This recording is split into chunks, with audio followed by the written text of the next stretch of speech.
Let's talk about why you guys are tired of niggers. Ooh. Never. Why are you saying such a hard R? Yeah, Like this is a fact.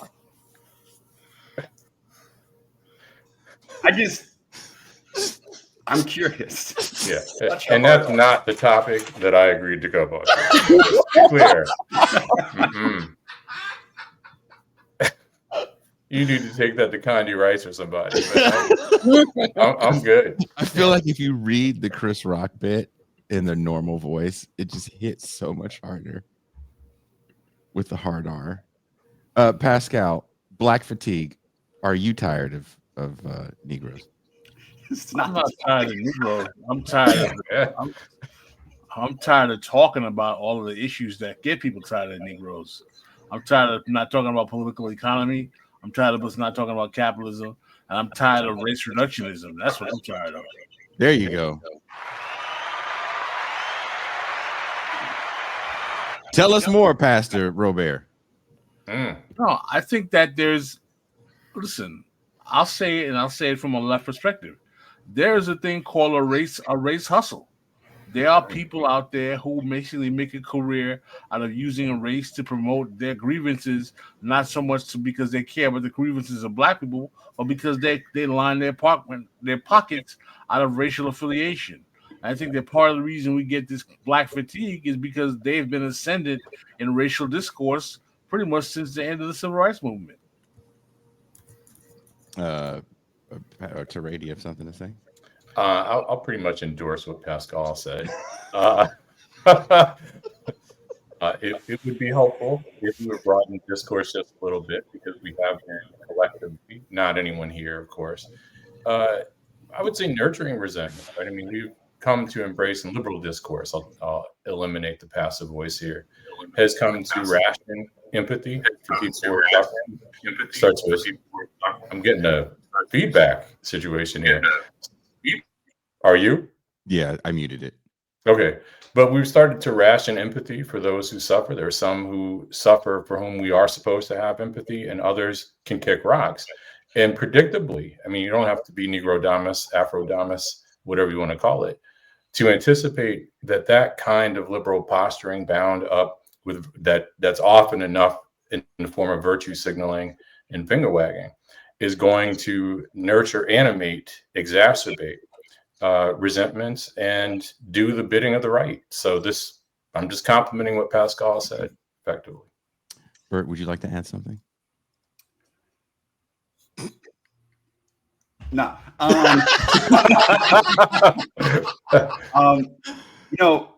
I'm still trying to wrap my head around the theory that you have here, Jason, because you were the first one to actually bring black fatigue to me, and you brought it to me in, I think, a less academic lens, where you were just showing me videos of people calling black people the N-word and saying it over and over again, just nigga, nigga, nigga, nigga, nigga, nigga, nigga, nigga, nigga. That was a South Asian American woman, wasn't she? No, there's all kinds of people just niggering it up right now. Oh, okay. He sent me so many of these, and then I read, and then I read your essay, and I feel, I think people are online. There's probably a bit of exhaustion, but I feel like the fatigue is maybe more generalized.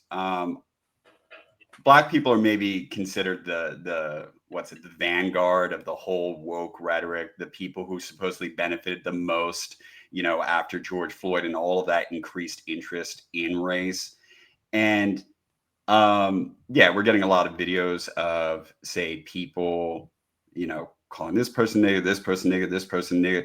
And then, maybe they can start like a crowdfunding and, get $500,000 apparently. When I looked it up, I also saw that the NAACP came out for that event and raised money for the black family of the autistic child who it was very, what's the word?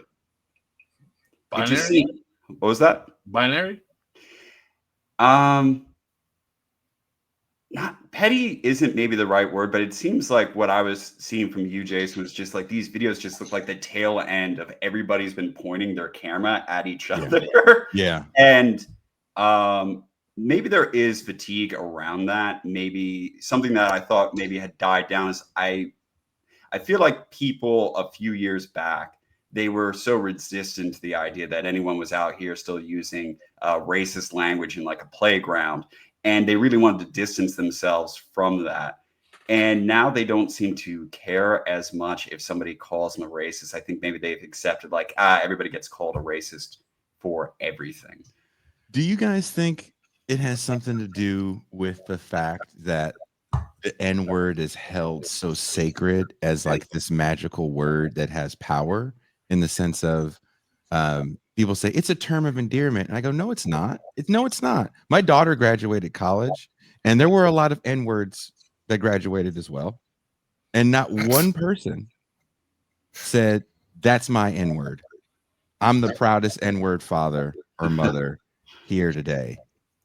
You walk that stage, N word.